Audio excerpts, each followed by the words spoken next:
नमस्कार, स्वागत है आपका यूपी तक में। मैं हूं कुमार अभिषेक। पिछले 24 घंटे के सभी अहम खबरों के साथ हम हाजिर हैं अपना न्यूज शो आज का यूपी लेकर। वो खबरें जिससे हो सकता है आपका सरोकार। जान लीजिए क्या है सुर्खियां। आज का यूपी में हम आपको बताएंगे कि प्रधानमंत्री मोदी का दिया हुआ एक शब्द आंदोलनजीवी अब कई शब्दों के मायने गढ़ रहा है और कैसे उत्तर प्रदेश में आंदोलनजीवी के बाद अब दंगाजीवी, चंदाजीवी जैसे शब्दों पर हो रही है सियासत। हम यह भी बताएंगे कि हाईकोर्ट इलाहाबाद ने समलैंगिकता पर क्या दिया है आदेश और इसका कितना बड़ा हो सकता है असर। यह भी बताएंगे कि अखिलेश यादव के चाचा शिवपाल यादव ने एक बार फिर समाजवादी पार्टी के साथ गठबंधन को लेकर क्या बड़ी बात कही है और साथ साथ आपको वो वीडियो दिखाएंगे जिसमें एक डीएम का पारा 7वें आसमान पर कैसे पहुंचा जब कुछ महिलाओं ने अपनी मांग उनके सामने रखी। चलते हैं खबरों की तरफ। प्रधानमंत्री मोदी ने संसद में आंदोलनजीवी शब्द कहा। यूं तो इस शब्द के बाद कई और शब्द निकले जो प्रधानमंत्री को आंदोलनजीवी पर जवाब दे रहे थे, लेकिन उत्तर प्रदेश में आंदोलनजीवी शब्द के बाद कई ऐसे शब्द निकले हैं जो पूरी उत्तर प्रदेश की सियासत को मथ रहे हैं। अखिलेश यादव ने भी संसद में एक नया शब्द दिया और वो था चंदाजीवी। तो पहले सुनिए प्रधानमंत्री के बयान के बाद अखिलेश यादव ने संसद में क्या कहा। आंदोलन के बारे में क्या कहा जा रहा है कि आंदोलन जीवी हैं। मैं उनको क्या कहूं, मैं उन लोगों को क्या कहूं जो लगातार चंदा लेने निकल जाते हैं। क्या वो चंदा जीवी संगठन के लोग नहीं हैं?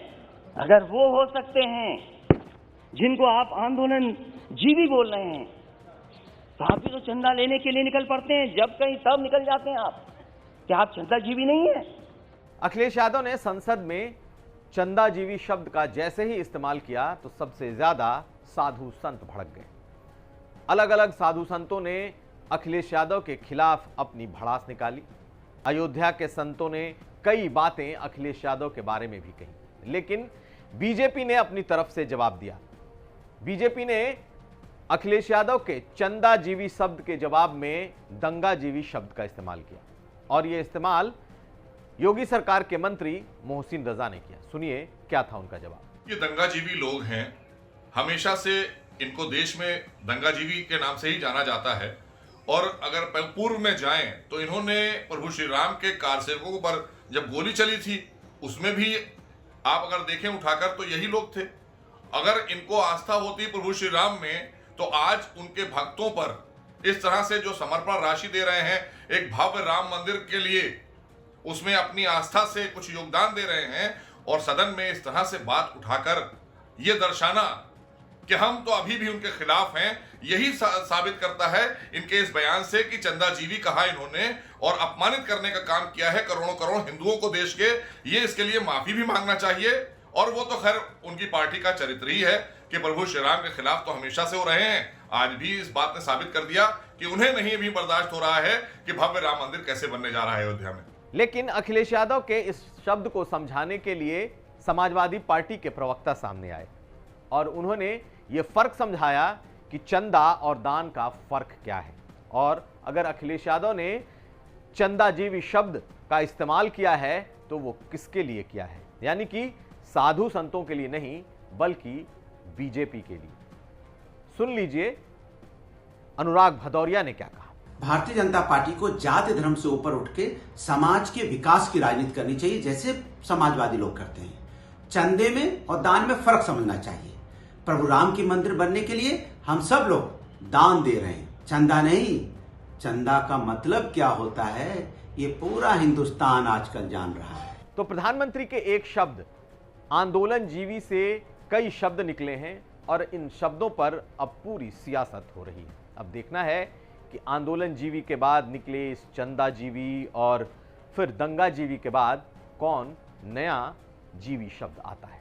चलते हैं अगली खबर की तरफ। इलाहाबाद हाईकोर्ट का समलैंगिकता को लेकर दिया गया एक फैसला चर्चा में है।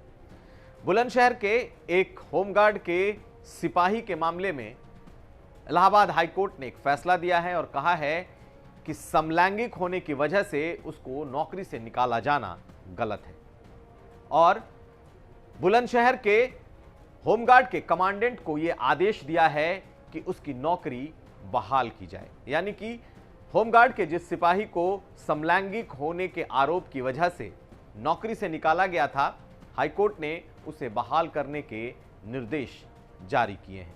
दरअसल यह मामला 2019 का है, जब एक होमगार्ड के सिपाही का एक समलैंगिक वीडियो वायरल हुआ था और उसी के आधार पर सरकार ने कार्रवाई की थी। उसके बाद उसे नौकरी से निकाल दिया गया था, लेकिन हाई कोर्ट ने इसे निजता के आधार के तहत इस फैसले को, सरकार के फैसले को गलत माना और उसे दोबारा बहाल करने की बात कह दी है। यानी कि समलैंगिकता को लेकर यह एक बड़ा फैसला हाई कोर्ट ने दिया है। चलते हैं अगली खबर की तरफ। अभी कुछ दिन पहले ही शिवपाल यादव ने कहा था कि उनका गठबंधन सिर्फ और सिर्फ समाजवादी पार्टी से होगा और 2022 में उनके गठबंधन के साथ ही समाजवादी पार्टी की सरकार बनेगी। लेकिन आज शिवपाल यादव का दर्द छलक पड़ा। प्रयागराज जाते समय आज रायबरेली में शिवपाल यादव ने ये बातें कही और कहा कि कुछ लोग समाजवादी पार्टी के भीतर ऐसे हैं जो एका नहीं होने देना चाहते और ये लोग पार्टी के विघटनकारी लोग हैं।